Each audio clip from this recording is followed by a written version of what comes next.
Hi, welcome to Reddit Tea Time. I, 55 male, have an arrangement with my wife, 54 female. We've been married for 32 years, and around year 15, the sex life started getting stale.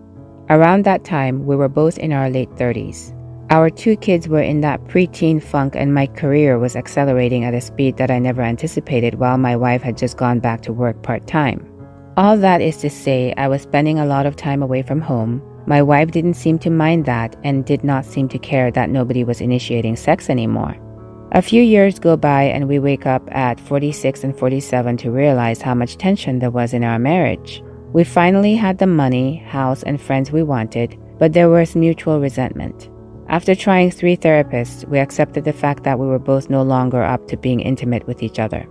My wife and I agreed that we could both have flings on the side as long as we did nothing to humiliate each other. However, while she did sleep with one other man on and off, she said she was happy being sexless. Meanwhile, I, 5 years ago, started a discreet relationship with my girlfriend, 28 female. Over the years, I began to have feelings for her. She's had trouble with depression and employment, so I pay her rent and buy her some things.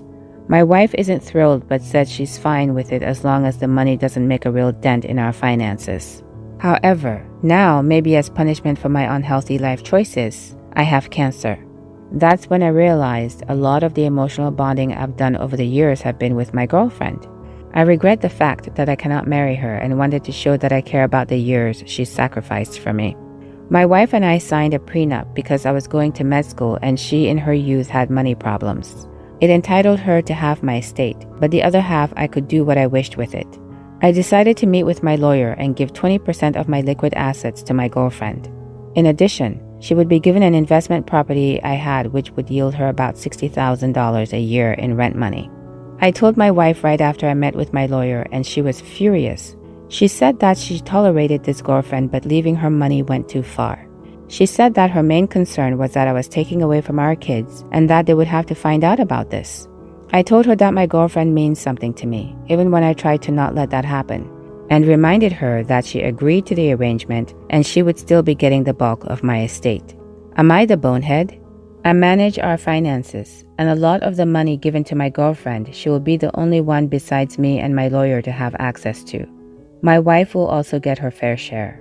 And no, there are no alienation of affection laws in our state. Now for some comments. Info. Why did you tell your wife after secretly meeting with your attorney and making these new provisions? Why wouldn't you discuss with her beforehand? You're the bonehead. Your sugar baby means more to you than your actual kids. You're the bonehead. You can leave your money to whomever you want. But you told your wife, now sit down and tell your adult children. You owe them at least that much. If they find out after you die when they hear the will, you will destroy their worlds. They will question everything about the relationship they had with you throughout their lives. They will feel their entire lives have been nothing but lies. They will hate you and wonder why you would do this to them and why you never actually loved them. I know you probably love them, but if you let this come out after you're gone, they will never believe that. What happens between you and your wife is one thing, but you're going to destroy a lot of lives. If he has the absolute audacity to leave that much to a sugar baby, he absolutely needs to deal with the fallout. OP, you need to tell your kids now. If I was your wife, I'd already be on the phone with them. They have a right to know, and you have 100% of the responsibility to deal with the ramifications. Also, I'm curious about who will be taking care of you, coordinating services and medical appointments, executing your funeral requests, paying for the funeral, spending time with you, be there when you take your last breath. Those are the most important people in your life. People say money doesn't equal love, but I disagree. In my opinion, inheritance shows people who you care about and who you want to take care of. Are you actually going to document your sugar baby as being more important to you than your children? Are you actually going to humiliate your wife on such a public scale? Death is not just about you. I'm truly sorry for your diagnosis, but you need to do better. Oh, sure. I bet your kids won't mind at all that the side piece gets 20% of their inheritance. Hell, maybe they'll get along with her, considering they're likely close in age. Don't sweat that there's no alienation of affection laws in your state. You've just ensured they'll all hate you forever. In case I haven't made myself clear, You're the bonehead. You're the bonehead. This is the definition of humiliating your wife. She didn't agree to the embarrassment of the kids finding out, and when the kids discover you're giving your much younger mistress their inheritance, they'll be rightly angry and hurt. Dude, your girlfriend was actually your sugar baby and has tolerated you for all the money she was able to squeeze out of you. She hit the jackpot with a terminal dunce who is about to set her up for life. You're the bonehead and the fool. Your girlfriend is bad with money, and you're handing her an income that would prevent her from doing more, while taking a huge chunk of security from your family. All I can guess is that your ego has convinced you the thing on the side is real. At 55 years old, there's nothing you and a 28-year-old have in common but the sex. Your arrangement with your wife to have an open marriage didn't mean throw away your family's financial security. Prenup was in case of divorce, not death. Your wife put up with you and your needs even after she was no longer benefiting, and stayed, so she would rightly be entitled to 100% upon your death. Like others have said, you're suddenly changing every agreement and both humiliating her and altering the family finances for someone incapable of taking care of their own life. Sweet deal for the girlfriend. I wonder how many other sugar daddies she's working out a similar deal with. This seems so petty to me, but I'm actually being told by everyone, except my husband, that I'm in the wrong. Both my best friend and I, both 29, are pregnant. We're only a couple of weeks apart, me being further along. Her pregnancy has been problematic hormonally. Mine has been smooth sailing. Neither of us are sick, in pain, or have complications. Her issues are strictly hormonal. She said, I have zero issues outside of being angry 24/7. So I'm sure some people here can relate when I say that a common thing in pregnancy is like disliking your spouse. That's my best friend 100%. It's a very common thing. It's normal, her doctor says. She truly just can't stand him right now. Even him breathing or being in the same room is enough to piss her off. I'm the complete opposite. I've never been more infatuated or absolutely obsessed with my husband than I am right now. It's actually kind of gross how effing perfect he is, but oof, it's rough. So I'm sitting at my friend's house today and she's just being really mean to her spouse, demanding things from him, calling names, etc. Well, my hubby shows up in his brand new truck to pick me up and I did an eyebrow wiggle and laughed, and my friend's spouse goes, "Wish my wife looked at me like that." It kind of snapped me back to reality and my friend huffs and walks off. I go home. I get a text later saying, "You got Craig and I fighting because you selfishly couldn't hide your over-the-top happiness for 5 seconds to not make me look like an idiot. You know I'm having a hard time and you made it worse. Thanks." I guess Craig ended up leaving for the night or something with the words, "Until you can start treating me like Beth treats John, I won't be back." I told my friend it's not my fault she hates her spouse right now and it's selfish to ask me to hide how much I love mine. But as I said, everyone is taking her side because I'm fully aware of her struggles right now and should have made it less obvious. Am I the bonehead? Now for some comments. Not the bonehead. She might be struggling, but that doesn't mean she gets to dictate how you behave in your marriage. That's nuts. What she needs is a therapist who specializes in pregnancy and postpartum mental health. The husband is the key here. He's unhappy and unable to help her cope, so she needs outside help. Edited to add, I would question who everyone is though. You shouldn't be discussing this issue with others who also know her. OP replied, "To be fair, I wasn't the one who told anyone, outside of my husband of course, cause I tell him everything. I guess she called our 2 mutual friends and her cousin, whom I'm related to through marriage, and reiterated what happened to them. I'm close to all of them, so I got the phone calls. When her cousin called me, she had me on speaker and there were others there as well, and they basically just all agreed that my friend was right, that it would have taken no effort at all to not throw my happiness in their faces the way I did. Your friend said you got Craig and I fighting because you selfishly couldn't hide your over-the-top happiness for 5 seconds to not make me look like an idiot. No, she did that all by herself, not the bonehead.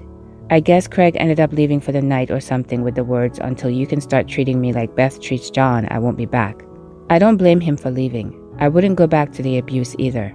I'm curious though, is she otherwise a good person and it truly is her hormones making her act like this? She seems like she's not even trying to control it and thinks she's doing nothing wrong. Not the bonehead. She's going to end up losing her husband and her friend if she doesn't stop treating people like this. pregnancy isn't a hall pass to be mean to everyone. Not the bonehead. Apparently now that she can't treat her husband like ish, it's your turn. He shouldn't have said what he said when he left, but that's not your fault. This is a them issue, not a you issue. OP replied, there may or may not have been a lip bite. But yeah, I literally didn't touch him at all. He didn't even get out of the truck. He just smiled back at me. My son just graduated high school and we were paying for him to go on a road trip with his friends. He was supposed to go on Wednesday, but my wife's mother and father got into a car accident. They live in another state, so we had to drive 4 hours. My wife was a wreck and wasn't in a position to drive since her dad was critical. He pulled through luckily. We have 2 other kids, 11 and 7. We can't leave them at home alone and we couldn't find a sitter to watch them on such short notice. We even tried our neighbors, but he couldn't do it. So that left our 18-year-old. He was pissed, to put it mildly, but did it. I told him we would make it up to him, and if he could ask if his friend could move it back a week. They couldn't, sadly. We were gone for 2 days. He pulled through. My wife stayed and I headed back. I paid him for watching the kids and went to talk to him about getting him on the trip. It was supposed to be 2 weeks and they should be a state over. He blows up about ruining his trip, and there's no point going, even though there are still 12 days remaining on the trip. He called us jerks and locked himself in his room. I need another opinion since this was an emergency and he doesn't seem to care his grandparents almost passed. Edit. Well, he called his mom. Let's say it didn't end well. He basically said the same thing he said to me. My wife had a breakdown on the phone with him and sent him the injuries and pictures of his grandma and grandpa. He finally came out of his room and told me he isn't going on the trip and the plane tickets aren't needed. I talked to my wife and I never heard her that mad. My son confirmed what happened. He started yelling at her the moment the call started and she lost it when he called her selfish. Good news is that Grandpa has some feelings back in his leg, which was a huge concern. For people saying we didn't have an emergency plan, we do. First, my closest friend, who was on vacation, our main babysitter, who wasn't available, our backup sitter wasn't available. The last resort was our grandparents who were in the hospital. We tried to find someone. We even asked our neighbor with whom we have a good relationship. This will be my last update. I had a conversation with my son about everything. He and his mom still have to have a conversation when she calms down. His friends are not a state over. They're about 2 down at this point and going to Mexico. They'll probably get to the border tonight. They were supposed to be going to California. He had his passport and everything ready. This is such a mess. I haven't informed my wife yet and will wait until she's calmer. I'll leave off with, I hope none of you ever have to deal with a situation like this. And please remember your parents are human. Now for some comments. Honestly, you're the bonehead. I don't understand why you couldn't take your kids. It's their grandparents who were in critical condition after all. And what would have happened if he already left? Not the bonehead. What a terrible situation for everyone involved. However, if he's rejecting any potential resolutions to this, it's just because he's upset.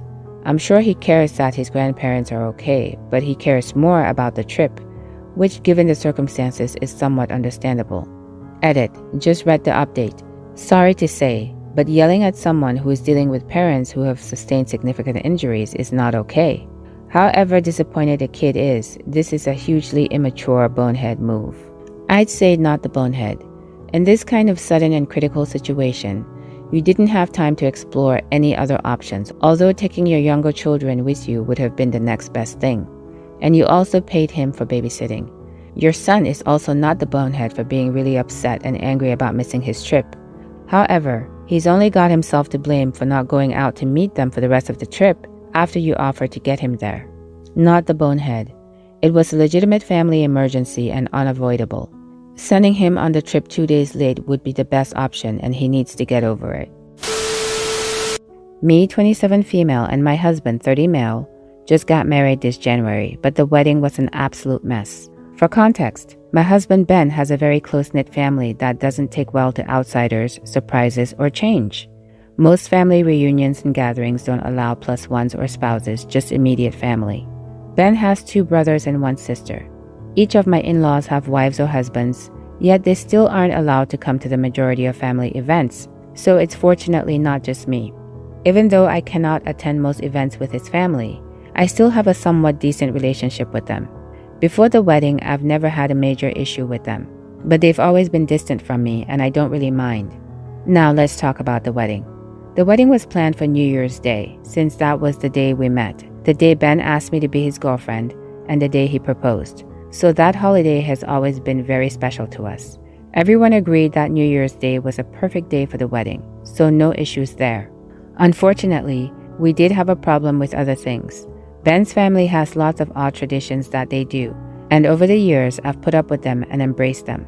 They include having a homemade sheet cake rather than a professional wedding cake, wearing all white, and having all of the children walk up the aisle to toss flowers rather than having one designated flower girl or boy. However, I wanted my wedding day to be good for both of us, so we made some compromises. We could have the homemade sheet cake, but we both had to agree on the flavor and design. Anyone could wear what they wanted besides white, and there would be no children at the wedding. My husband suggested that, not me. We talked to both of our families and everyone agreed that these rules and boundaries were fine, or so we thought. The day of the wedding came and my side of the family was dressed appropriately. No children were present. Everything was going great. Then Ben's family came. There were lots of children and babies and everyone was wearing all white. Apparently their traditions were more important than what I had to say. Only 3 people actually respected the rules set in place, the spouses of Ben's siblings. Ben and I were mortified. We immediately kicked them out and allowed the 3 people who followed the rules to stay, but they left with their partners, which we didn't mind. The wedding went on as normal, but it felt ruined. We ended up canceling the post-wedding celebration after some of his family members snuck inside. After we came back from our honeymoon, we were both berated by his family members and basically shunned from his family. I feel guilty for not allowing them to practice their traditions. Am I the bonehead? Now for some comments. Not the bonehead. That's not a family, that's a cult. Make sure your husband has been thoroughly deprogrammed. Not the bonehead, but I don't know how you expected anything else from a family who has been telling you for years they don't respect you or any others. When people tell you who they are, believe them. Not the bonehead. If you're really lucky, they'll continue to shun you. Not the bonehead, but your dear husband needs therapy with a therapist who specializes in family trauma. He stood up to them for the wedding, which is great, but probably doesn't realize how much of this isn't normal. Not the bonehead for what you did, but why would you even marry someone who participates in family events you will never be allowed to attend because you're not biological family? Will they and your husband insist your children attend but still leave you banned? Are you okay with them being taught that your husband's family is their real family that you're not a part of? This is a level of group emotional, please be only emotional incest. It's creepy and weird. What do you think? Please let me know in the comments below. If you liked this story and you've made it this far, please consider subscribing. I really appreciate you spending your valuable time with me. Hopefully, I'll see you in the next Reddit story. In the meantime, please take care of yourself. Bye for now.